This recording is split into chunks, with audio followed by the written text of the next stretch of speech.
Shawn Nelson is the founder and CEO of Lovesac, repeatedly recognized as the fastest growing furniture brand in the US for over a decade. Lovesac is publicly traded on Nasdaq and is projected to exceed $1 billion in annual sales over the next few years, with more than 270 Love's branded retail locations. From humble beginnings, Shawn founded Lovesac in 1998, making Sacs by hand for neighbors and friends while in college. In 2005, Shawn won $1 million investment by Richard Branson on his prime time hit reality TV show, The Rebel Billionaire, and was named acting president of Virgin Worldwide for a time. Shawn's recent book, Let Me Save You 25 Years, celebrates Lovesac's colorful history and the many, quote, mistakes, miracles, and lessons learned along the way. Today, Shawn and I get to sit down and talk about this brand new book release, and he shares with me some of his favorite stories behind the mistakes, the miracles, and lessons in the book. If you've ever wished you could sit down with a successful CEO of a publicly traded company for an hour and learn the most important lessons they've picked up along the way, then I really think you're going to enjoy today's episode. Shawn, I'm so excited to have you back on the podcast today. It's been a few years since we last talked, and the last time we talked, we just went through your whole entrepreneurial journey, and you've hit this new milestone where you came out with a book. So I'm really excited to talk about what's inside of the book and some of the lessons that you're sharing in there. But first, I'm just curious, why a book? Because you don't have enough things to do with your time. Yeah, thanks. It's great to be back with you, and I love everything you represent, Corinne. Yeah, the book has been a lot of fun. The Lovesac story is a saga. The book is called Let Me Save You 25 Years, not just because I wrote a short version of the story. You don't have to spend hours reading it. It's actually pretty succinct, but also it's packed with lessons. The title is Mistakes, Miracles, and Lessons from the Lovesac Story. It's just been a lot of fun to share it. That's my goal, is to share. I feel like I've had so many crazy experiences building this company from nothing to $1 billion, and every up and down and craziness in between, that I would be remiss if I didn't share some of those personal stories and faith building stories and tough stories and ways to hopefully give back and be useful to others. That's so awesome. So was it something you always wanted to do, or was this kind of a more recent in the last couple of years? And also, how long did it take you? Because I've heard that start to finish, a book is a big project. Yeah, it was harder than I thought it would be just to get it all done. The writing of it took me about a year, but the publishing and all of the work that goes into getting a finished product is pretty challenging. I've wanted to write this story for many years as this saga unfolded, and then woke up this year celebrating Lovesac's 25th anniversary, realized if I don't do this now, there may not be another window that feels so appropriate to put something out, because I'm still building. We're still building it. We may go another 25. And so just took advantage of that milestone, and glad we did. That's awesome. So you just got back from working with, or maybe you were just hanging out with your mentor, Richard Branson. And for anyone who's not familiar with why you have a relationship with him, do you want to just give a little bit of backstory and then talk about why you guys were recently hanging out? I just got back hanging out with Richard Branson on his private island called Necker Island down in the British Virgin Islands. And it was really special to reconnect. I hadn't been back in 18 years since I won $1 million on TV, Wow. having won Richard Branson's reality TV show. That was a cool experience. He's been a great mentor of mine in business. It was a lot of fun. That's so awesome. So what did you guys do there? What do two billionaire entrepreneurs do when they hang out? Do you just talk business the whole time? Yeah, first of all, only one of us is a billionaire, and it's not this guy. But no, it was a lot of fun. I was actually there with a group of entrepreneurs who were learning and mentoring each other. It's called the Principled Business Leaders Summit, and it's pretty cool. Businesses that are purpose-driven and principle-driven, comparing notes. Branson, of course, is there. He lives there. It was fun to recap. I talk about this in the book, Let Me Save You 25 Years. There's this moment 18 years ago when I had just won $1 million on Fox Network prime time, and the final episode was filmed on Necker Island. And I got to then just hang out with Richard. We had been traveling the globe for 2 months filming each episode, and it was a cool show, going from the UK to Africa Morocco, Tanzania, Japan, Hong Kong, back to the UK, back to Miami, Necker, each episode leaving someone behind when they failed a business challenge or this stunt, death-defying Branson kind of challenge, whatever the case may be. And anyway, I won. And we're laying on the roof of the great house on Necker, talking about life. And it was just this private moment with me and Richard, and Tiffany got to be there, my wife, who got to come down and celebrate my winning. I didn't know they let her kind of jump out of the bushes and surprise me in the final episode. So we're all That's laying there on the awesome. roof, looking at the stars. And we got talking about faith and religion and our real life with all filming done now and everything, just a real conversation. Yeah. And I remember Richard asking me about my faith, and I got the chance to teach my first discussion on the roof of Necker Island, so to speak, and share what I believe about the gospel. And he was interested. And I asked him what he believes. And he said in his British accent, I believe we make our own luck. Hmm. And I really reacted poorly. Now, I didn't say anything, but in my mind, I reacted poorly in the sense that felt dismissive to me. Here I am talking about God and faith and expressing gratitude, obviously, for this amazing blessing. And at first I dismissed luck. It felt so dismissive to me.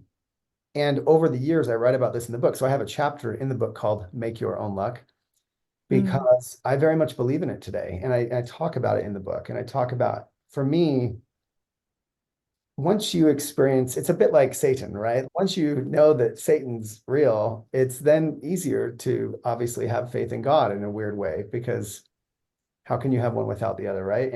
Right.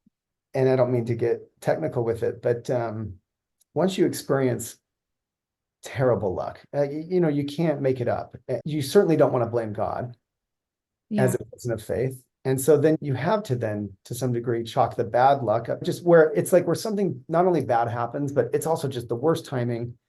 Hmm. And there was this other thing, like how could it be anything but bad luck? Yeah.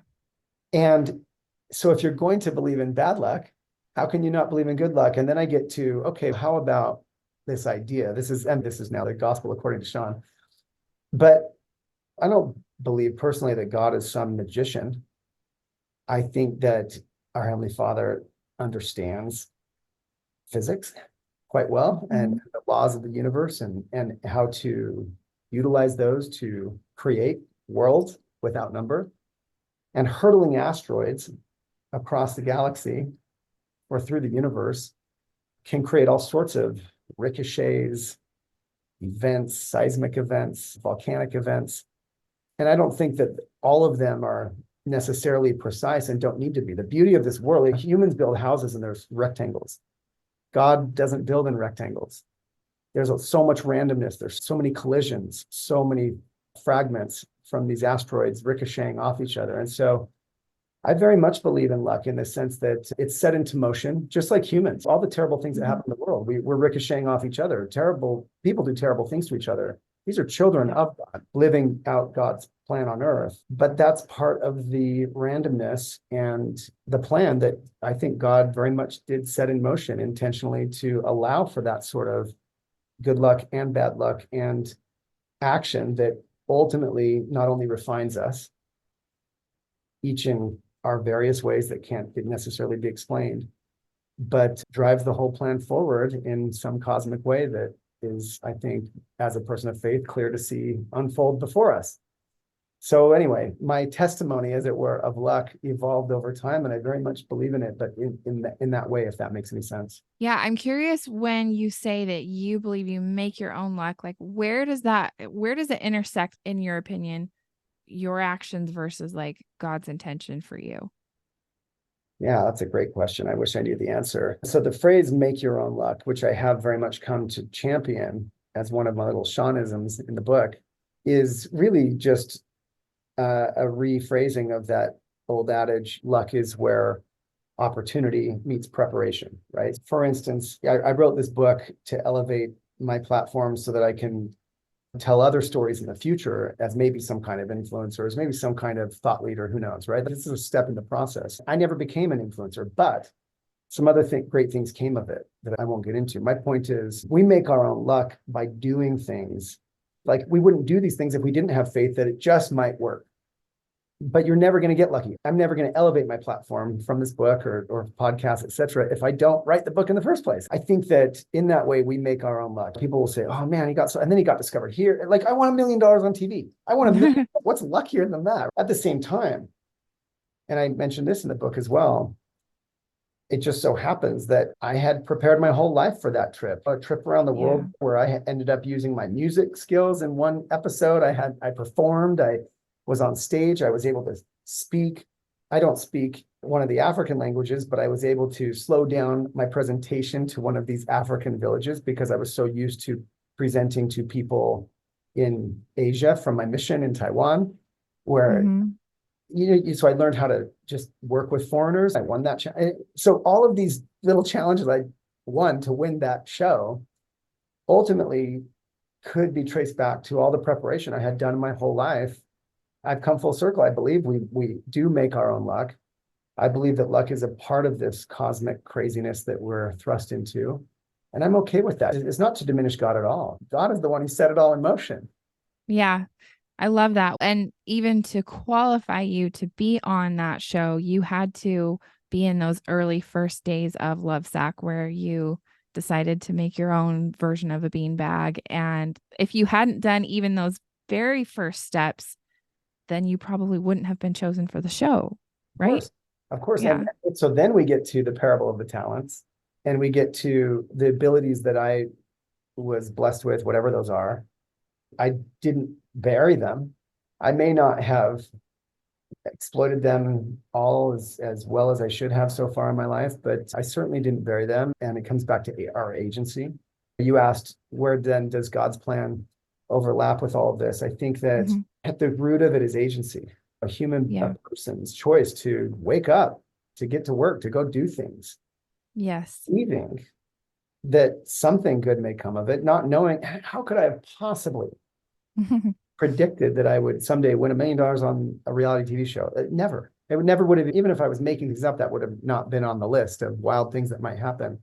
And by the way, that's just one. I choose it because it's so wild, but that's why the book is called Mistakes, Miracles, and Lessons. There are so many miracles that have unfolded in Lovesac's story that I share in the book that I ascribe to be miracles. But to your point, probably would have never occurred had I not been engaged in the first place, leveraging my personal agency to leverage the talents that I was given to do things, productive things, useful things. Right. And now I get to employ 1,500 people at Lovesac right now. And I get to do crazy things like hang out with Branson on his island or whatever. What a blessing. And I'm not saying it to brag. I'm saying this is all, I think, a product of that agency that God gave us to ricochet off each other, good and bad, terrible and beautiful, and create a life out of it. Yeah, I really believe in that too. I like to think of God as the architect and we're the builder. He architects a plan for us, and then it's up to us to build out whatever, that's so he's good. Put in our path. But I do want to ask you about the miracles part, because that's something that we really believe in and we love and talk about a lot here in the whole ethos of Mint Arrow. So if you could share a miracle story or two, I would love that. Oh, sure. And forgive me for using Lovesac, but those are the ones on my mind, given you got me talking about the book. Yeah. But some of the craziest things, and some of them I share in the book and some I don't, but this one, a lot of people from Utah would be familiar with the original Lovesac store we opened in the Gateway Mall in 2001, right there in downtown Salt Lake City. It was just during the Winter Olympics, got a lot of exposure for that reason. And that was where we got really started going as the company you'd recognize today. And we had opened this thing and it was ripping, and who knew, like, people would buy our giant beanbag. We were just trying to pay the rent. And I'm like a month in and I've got people wanting to buy franchise locations in other states, and got an attorney and we're working through that. And I was so terrified to reveal to these wannabe franchisees that we were just on the cusp of signing that we had to franchise to them under a different name. And the name Lovesac, look, like it or hate it, it is a sticky name. And they walked through the door on day 10. Oh my gosh, saw our business cranking. Who do we talk to about a franchise? And I ran outside on the bridge to answer my phone. Lovesac Corporation. Oh yeah, what location are you? And they're excited to buy a franchise, not knowing it was literally just me and my cousin working on the floor of the store. Hmm. Yet we didn't have the trademark for Lovesac. Turns out we had registered the name Lovesac in Utah way back in 1998, and that was fine as a business registered in Utah. But the national trademark, turns out, I had discovered somewhere between that and the first store opening that it had been owned by some bedding company out of the Midwest since 1978 and renewed every year as a national trademark. And they had never used it. And they wouldn't pick up the phone. We couldn't reach them. So we opened the one store, we were fine. And then when it came to franchising, we had to reveal that. So anyway, the year 2001 is our first month in business is cranking. People want to buy franchise. So as the year rolled over, I told the attorneys, hey, let's check one more time before we have to choose this other name. It was stupid. I can't remember what it would be. Hmm. And after that new year rolled over, right after Christmas, our first holiday, the trademark registration that had been there since 1978 went unrenewed. We bought it Wow. for $250 Wow. standard fee, and I think the Lovesac trademark today is worth tens of millions, Yeah. hundreds of millions. I don't know, given our size and scale now. So, geez, how do you account for that? That's really incredible. And from someone who has trademarked multiple things, I do understand how totally unlikely that is and Mhm. miraculous that is. So, what a cool miracle story. Yeah, the book's full of them, and I'm so grateful, thankful every day for, and not just the big ones or really clever ones like that, but all the small miracles, of course. I think miracles are a choice. You can ascribe them to luck. So here's where luck Right. is dangerous, right? We were just Yeah. talking about luck at the same time. I choose to, so we could call that one luck. Hmm. I choose to call it a miracle based on my faith, right? Sure, it was some kind of little miracle. And it was it was a big miracle by Lovesac standards. It was a dinky, insignificant, stupid miracle by the standards of the universe. But either way, it's been, I think, ultimately net good for the world, this company we've been able to build, and good for a lot of people who get to work here. And I'm very proud of that. Yeah. Tell me about lessons. I'm selfishly particularly interested in lessons about business that have been hard to learn. I think as an entrepreneur, like it sounds so sexy and it sounds like fun. And oh, you get to pick all your vacation days. And you never have to ask for time off and you're the boss of everything. And it's awesome until you're the boss and you have to do hard things. Like personally, I think, and I'm like super honest compared to you, but I think the absolute worst thing about being a business owner is having to let people go. I want to die every time we have to, even when it's the right thing to do. But there, I'm sure have been all kinds of other things that you've had to do that are really hard. Have you just become like weathered to the point where it gets not hard at a certain point? Or how have you learned to weather those storms? Because I know you've been through a lot more than someone like me who's just had a very small team supporting me over the Well, years. might be harder. You're so connected to these people, and there's no layers of management to hide behind or That's whatever. So true. I talk about this, and that's the purpose of the book. I'm donating all net proceeds to the Future Business Leaders of America. I'm not taking any money for this. I just wanted to That's give so cool. back and share this miraculous story that I think is really special. So I share in these 25 micro chapters, I share 25 what I call Shawnisms. And Hmm. it's also what my podcast is wrapped around by the same name. Let me save you 25 years, these 25 Shawnisms and others to come, these lessons. And so to answer your question in my way, in that book, I talk about business is a contact sport. Mm, People get hurt, yeah. people get hurt in contact sports. Yeah. And sometimes it's of their own making. Sometimes it's of your making, maybe hopefully not intentional, but we make Yeah. so a lot of people got hurt when Lovesac had to completely start over reorganization, chapter 11 in 2006. Embarrassing, terrible. I got hurt. My friends got hurt. Some people financially got really damaged. Hmm. And it is a lot of sleep lost, a lot of guilt, a lot of shame, a lot of embarrassment. That's a form of pain and torture in and of Yeah. itself. I remember in one of those darkest moments, I was telling my parents how I felt and asking them for advice on what I should do next because, maybe I should just walk away and get out of this mess I've created. And that happened many times. These thoughts of quitting, of course, over and over again. Hmm. But I remember in this one particular moment, she said, and she's a very down to earth person. My parents were not really business people or anything like that. They're good, sturdy people. And she said, you can either quit or keep going. And hey, with all the complexity around decisions or hiring or firing or what have you, it really does come down to that. You either quit or abdicate some duty or hide from something, Mm-hmm.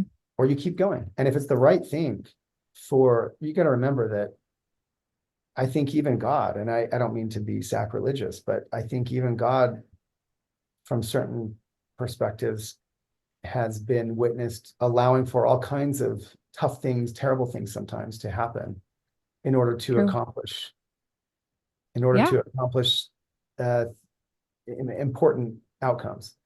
And if your business, for instance, Corinne, has a great purpose, and it does, and has a mission to be fulfilled, and by the way, mouths to feed and jobs Yeah. to support, you would be doing it a huge disservice and doing all those other people involved a huge disservice by abdicating the responsibility of making hard decisions. That's why business is a contact sport. There are many sports you could go play. Yeah. That business is a contact sport. So understand that and accept it and roll with it. I don't get the chance to share my religious views on every podcast, so it's great. But it's how I really feel is this is why we're obviously encouraged to live with the Spirit, to wake up and do what it takes to get the Spirit with us and say our prayers and read the scriptures. And because the million decisions you have to make, most of them not religious decisions or faith-based, just daily Yeah. decisions, can be made better if we have the Spirit with us. I believe that. And that's a tall ask, but Yeah. that is the opportunity we have. I believe that too. I really think that when I'm spiritually plugged in, I make way better decisions and things come clearly to me. And then I feel a lot more confidence because it's not just me that made the decision. I feel like I'm partnering with God and He's telling me what to do. And then I feel confident that even if it's uncomfortable, it's the right thing to do. Yeah. So I agree with you completely on that. And by the way, because it's been 25 years already, I've lived long enough now to see many things come full circle. Like I got the chance to send this book to everyone, almost whoever's been involved at Lovesac, at least as some kind of partner, as past key employees, and some of them were damaged people from the business or from me or whatever. And it's been so cool to see, even in many cases, how their lives maybe have turned out better for their exiting, whether they chose to or not, or were asked to or not, whatever. I think so many, this is going to sound really insensitive, but so many terrible things that we experience. I think God's perspective is a little bit like any parent's perspective. I've watched my kids, just as you have, I'm sure, lose their mind. Their life is going to end, tantrum on the floor over, well, I don't know, their toy broke or their sibling took their whatever. Yeah. And I don't mean to be insensitive. I love them and we'll give them a hug. But in reality, I'm not, even though they feel in their heart like they might die in their irrational brain, so to speak. As a parent looking on, there clearly will be fine. Yeah. This will pass. And it may not even be a big deal at all. And sometimes it's even laughable. Now, I don't mean to be insensitive, but perhaps God's perspective is so elevated and separated from ours. Right. That even some of our toughest stuff from his perspective is a blink of an eye. Again, it's tough because we wrangle with tough stuff. And I don't mean to, again, dismiss anyone's true heartache or sickness, pain, trouble. But I think if we could adopt Heavenly Father's perspective, how could it be any less than my perspective as a 40-something looking at my 2, 3, 4, 5-year-old? Yeah. It must be greater. It must be greater than that even. Yeah. And so I think it all comes back to perspective. I love that answer. I'm curious, when you went through some of Lovesac's biggest scaling opportunities, or when you saw big jumps, what were some of the things that you feel like you learned that I would imagine you probably wrote into your book, which I'm really excited to read. And I love the title too. I just have to add that Let Me Save You 25 Years. It just is so attention grabbing. Like, who wouldn't want that? I had to But fight for that. The publishers told me it was too long. oh, I love it. I really love the title. But as far as like those, I feel like we're in that area right now. And I feel like a lot of people that I talk to are in the do or die, like either grow or quit kind of a place. So were there times that you decided to scale instead of just stay comfortable? And what did you learn during those times? Absolutely. And first of all, a bit to build on what I was saying earlier, sometimes I get entrepreneurs or business leaders who ask me this question, like, how do you make these decisions, this or that decision? And it's so hard. And there's no answer. There's no right answer. There's just what you choose. And you don't know how it's going to turn out. That's why they pay you the big bucks. Now, whether you're actually getting paid big bucks or not, you're the CEO of your business, Corinne. And that's why they pay you the big bucks. You have that opportunity and responsibility to make those decisions. And they're not always the right ones, but you have a lot better shot if you can get the spirit with you, number one. And sometimes there is no solid answer from the spirit, but it can help you in the act of making decisions. And how did I feel as I navigated those situations? I felt scared and alone. It can be very lonely to make decisions that don't have any obvious right answer. And it's not even a choice of like good or bad or big or small. It's just a choice. It's Yeah. a door A and door B, and they could lead to very different places. I love in the podcast, Let Me Save You 25 Years, where we go even deeper into these Shawnisms. I had a guest on a few weeks ago called Dan Pink. He's one of my favorite authors of our time. He's written a lot of books that you would have probably heard of in the business realm. And he's just a fantastic author and thought leader. And I loved his advice. If it's a tie, let it go to the runner. Err on the side of doing the thing. Setting the spirit aside for 1 second. This goes to a lot of research done on decision-making and on strategy, and how in most cases, we tend to overestimate the downside and underestimate the upside of most things. We are fear-based animals. It's a matter of staying alive. You have to have a sense of fear.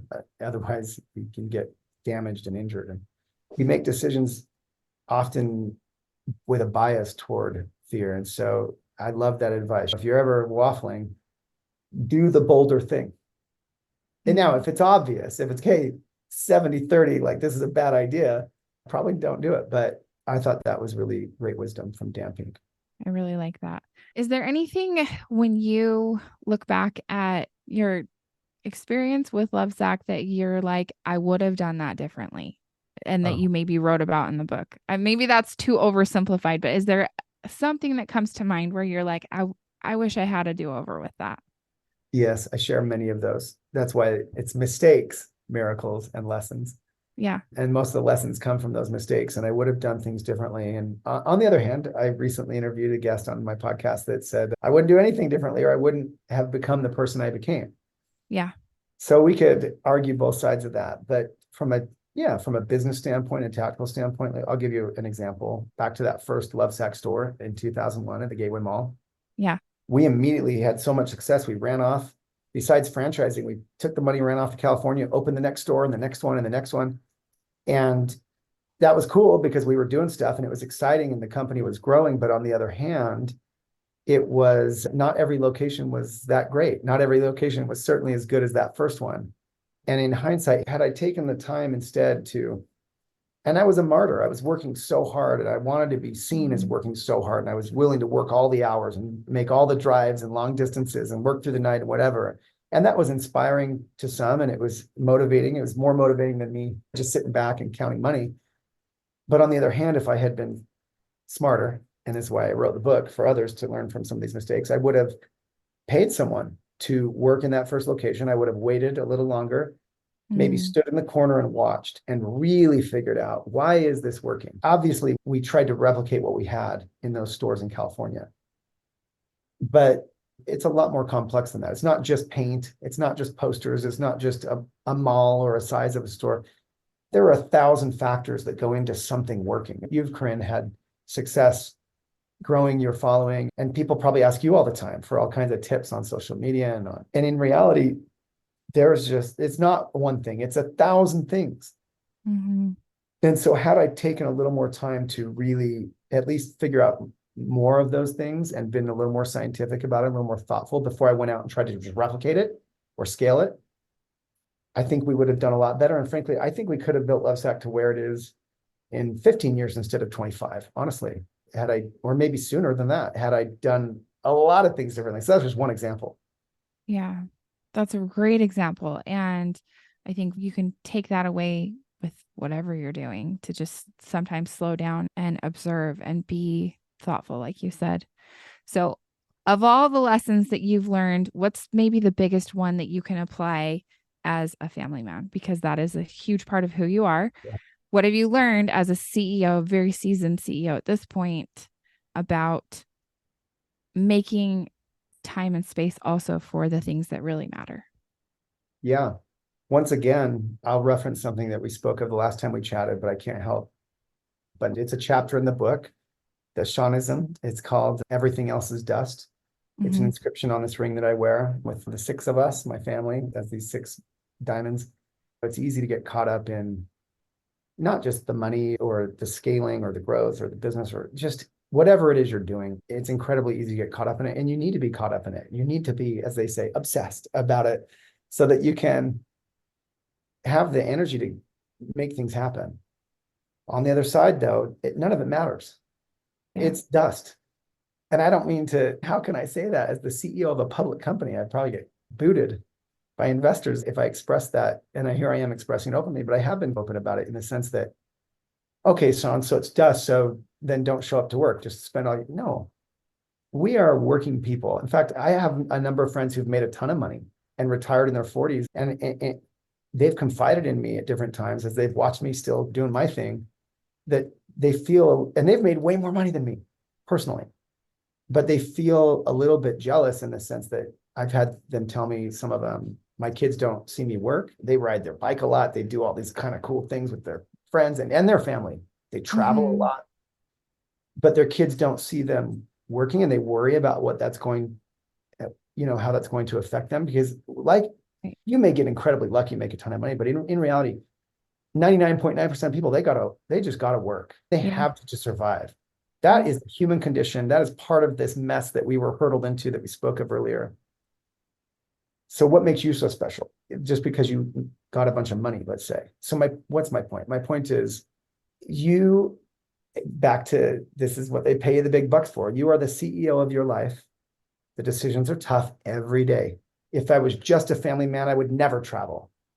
On the other Mm-hmm. hand, I'm not just a family man. I'm the CEO of a company. I need to travel. I need to appear here. I need to keep this going. And by the way, thousands of others are relying on me not to suck at my job. So what's the answer? I don't have one other than get the spirit with you, make the best decisions you can every day, be brutally honest with yourself.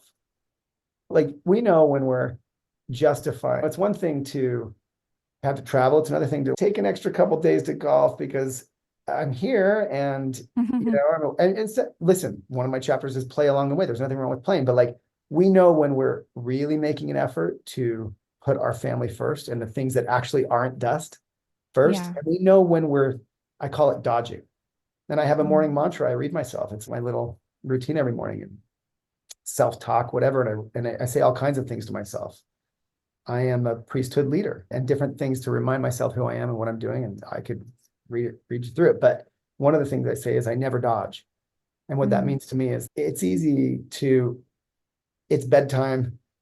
I could help, or I could be really busy because I'm a busy CEO. Mm-hmm.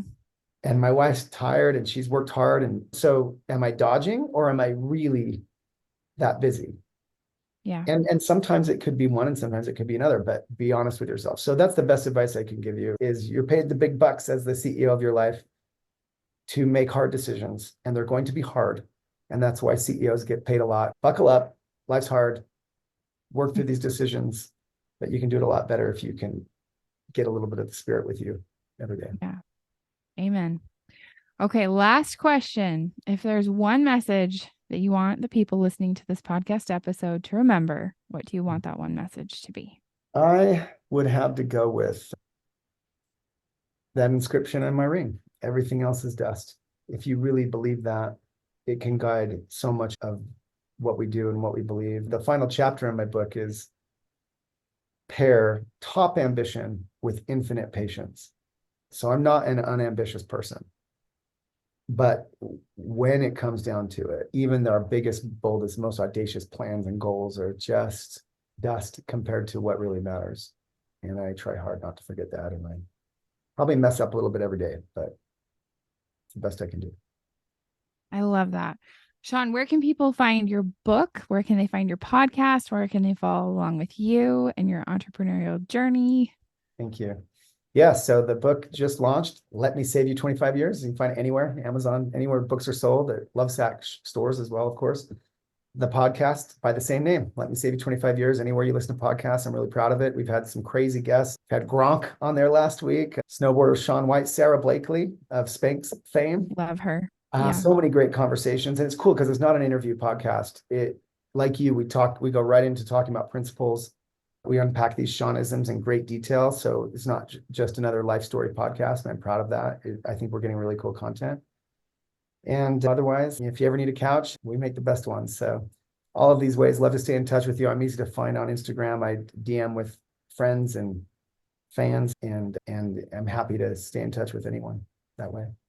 Awesome. And just to note too, I still get weekly DMs about, do you still love your Lovesac sectional? And the answer is always unequivocally yes, we love it. It's the best. It's built for families. It's built for real lives, real people. They're not the best. Expensive, but as you'll find, Corinne, with your growing family, I have pieces. So I'm so proud. This one I'm sitting on right now. This is a 16-year-old sectional seat. Wow. It's on its 10th set of covers. It's the ones out in our living room are mated with brand new ones and our stealth tag. So it really is a product I'm proud of. And at first we were just trying to put a couch in a box and ship it, but it's something much more than that. And I'm proud of that. Yeah, we love it. Thanks again for your time today. This has been so awesome. Great to be with you. Appreciate it.